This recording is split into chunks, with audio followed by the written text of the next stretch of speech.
Hello，大家好，我係正言堂嘅李山元。嚟緊呢就快進入2026年丙午年啦，相信大家都好關心自己嘅運程。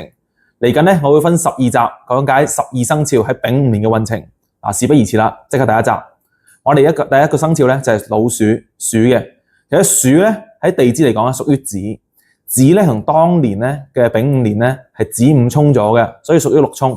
六衝呢代表一啲衝突啊、變動。所以特別容易有工作崗位啊或者社經地位上面變動嘅喎。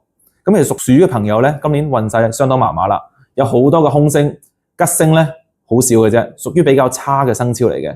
佢本身呢中咗第一個大號，大號星呢顧名思義啦，一聽到就知道係關於錢財嘅，而且容易有大錢財嘅流出。今年賺到嘅錢啦，好容易流返出去。咁第二樣嘢啦，除咗坐歲破啦、災煞啦、天哭啦。大家聽到啲星嘅時候呢，就都會聯想到一啲負面嘅事啦，哭啊、災煞啊，全部都係唔好嘅事嘅。所以屬鼠嘅朋友呢，今年要特別留意啦。咁但係呢，屬鼠朋友今年呢有咗唐符星喎。唐符星呢其實屬於4個符星裏面呢唯一一個呢係吉嘅星，但係呢最主要呢都係有利於佢嘅事業上，容易受到上司嘅提攜啊，或者容易工作順利嘅。所以呢，總結嚟講，一個工作星吉星唔夠去掩蓋咁多粒凶星嘅。所以屬鼠嘅朋友呢，今年要特別注意啦。